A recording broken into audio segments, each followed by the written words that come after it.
Ladies and gentlemen, welcome to the video. I'm GetGoodGuy, and today I'm bringing back the opinionated list videos. And not just hopefully for you, I hope you enjoy it, but also for me. Now, I made a video about what my best guns in Battlefield 5 are earlier this year, but it was about 4 or 5 months back now. Since then, there's been patches, somewhat meta shifts, new guns added, and all of that stuff. Plus, the game has now been out for a year, so it seems like a great time to go over what I feel the best guns are in Battlefield 5 in late 2019, / after 1 year. Now, this isn't a definitive list, of course. These are my best guns. There is no best gun for everyone out there, and please don't listen to anyone who tells you otherwise. It's about what works for you. I'm sure almost everyone out there will have a list that's different to mine, and so I want to hear them. I want to see loads of lists in the comments below of all the different guns that you guys like to use, one for each class. It's super interesting comparing and contrasting what suits different playstyles. And I will say, if the footage today looks a little less crisp, it's because I've grabbed footage from some previous videos to show I do actually use these guns. I'm not just making stuff up for content, but YouTube's compression of videos sucks, so it may be just that little bit rougher to look at. I'm sure you won't mind. Right, let's do this. The best gun for each class in Battlefield 5 according to me and how I play. We'll kick this off with the Assault class, and I'm going for one that almost nobody else will even consider, the Carbine. And this is for good reason. This weapon was, in my eyes, pretty much pointless when it released. It was far too similar to the G43, rendering it as an epically unpopular choice among the player base, as those who enjoyed that gun generally just stuck with the G43, and those that didn't like that gun obviously also decided to steer clear of the Carbine. But then, importantly, this thing got a buff, and now it's pretty much a laser beam, making for super easy 3-tap kills a lot of the time. I highly recommend you go and check it out if you haven't for a long time. I was very pleasantly surprised when I tried it after its buff, and it's simply easy to get kills with it. And honestly, the footage I'm showing here is before the buff I decided to use, so it's even better than what you're now seeing on screen. You've got to pay attention to this if you've not tried it recently, I promise you. It's my current best because of what it can do, but also because I really like that redemption arc storyline. That it started off as pretty meh for the reasons listed, and then ascended to a far better position later on, while still remaining under the radar. It's like a fantastic little secret, one that I'm now putting out to the wider player base, but it was fun while it lasted.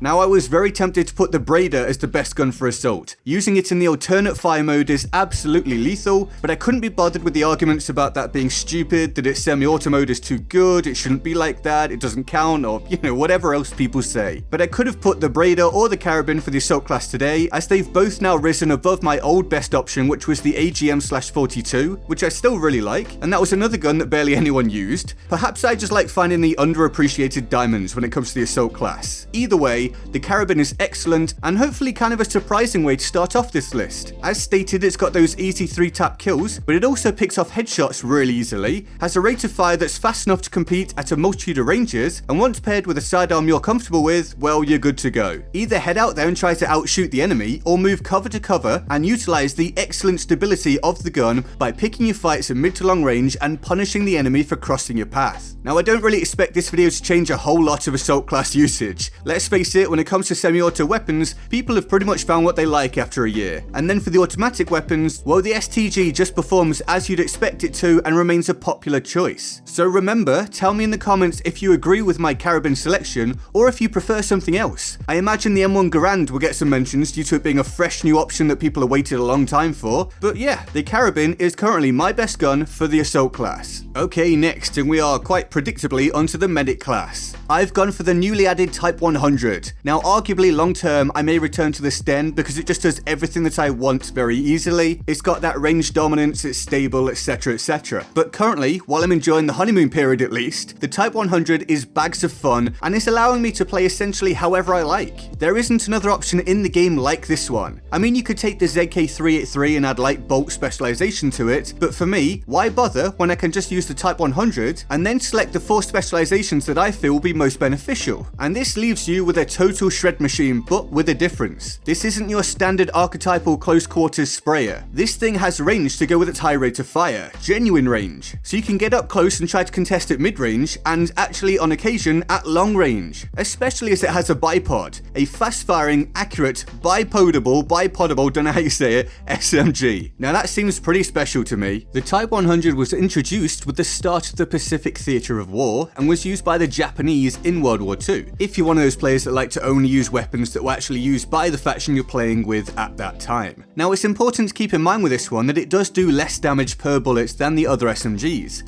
and that's because of its fast rate of fire and ease of use. It needs to be balanced, otherwise this gun would just be far too good. But lower damage per bullet doesn't mean a slower timed kill outright, as someone in my comment section recently when talking about this weapon really didn't seem to understand, and hence got very abusive and made himself look stupid.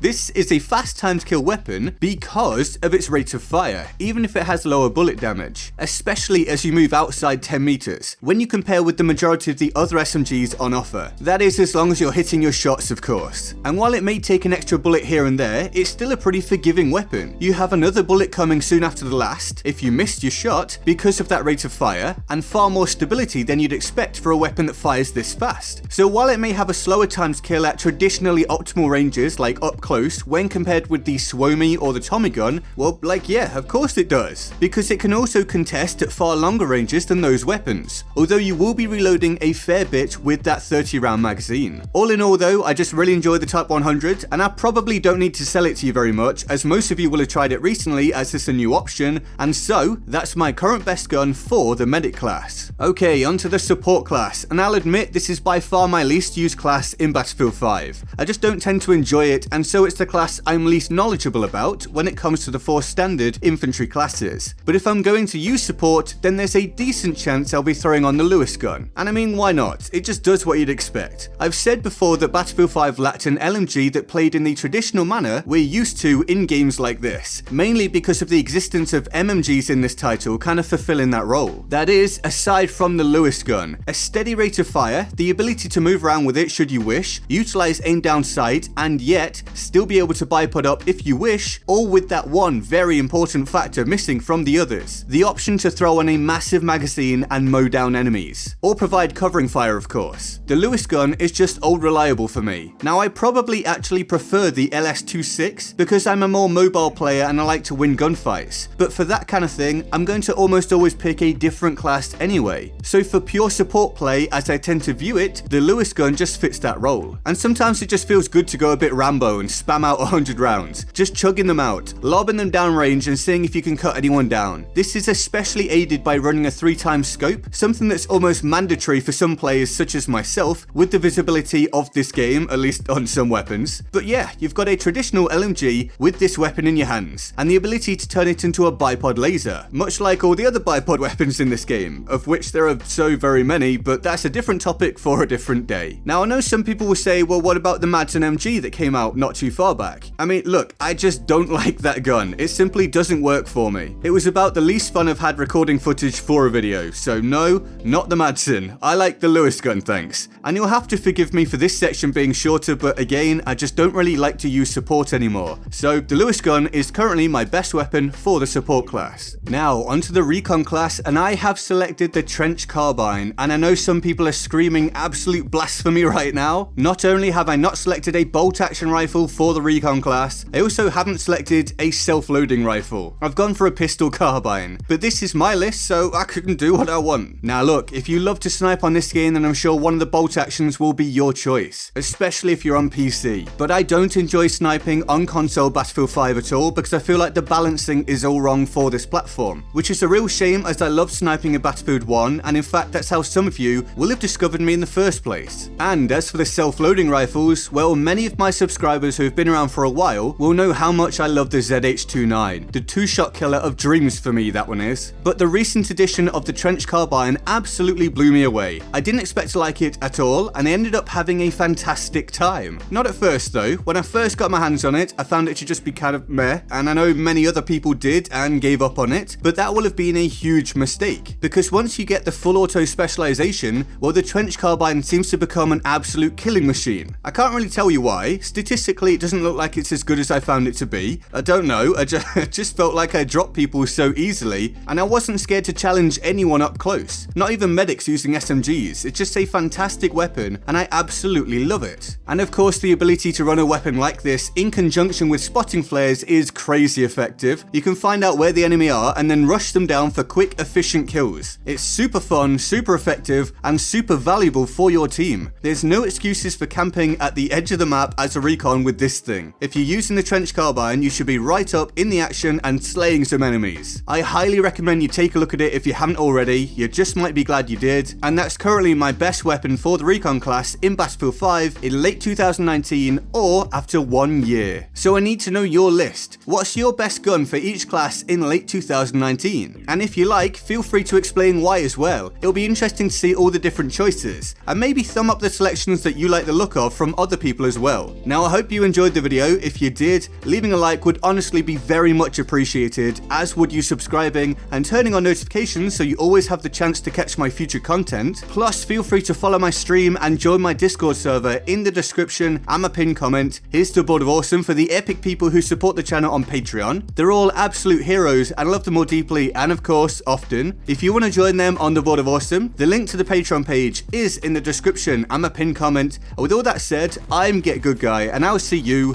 next time. Laters.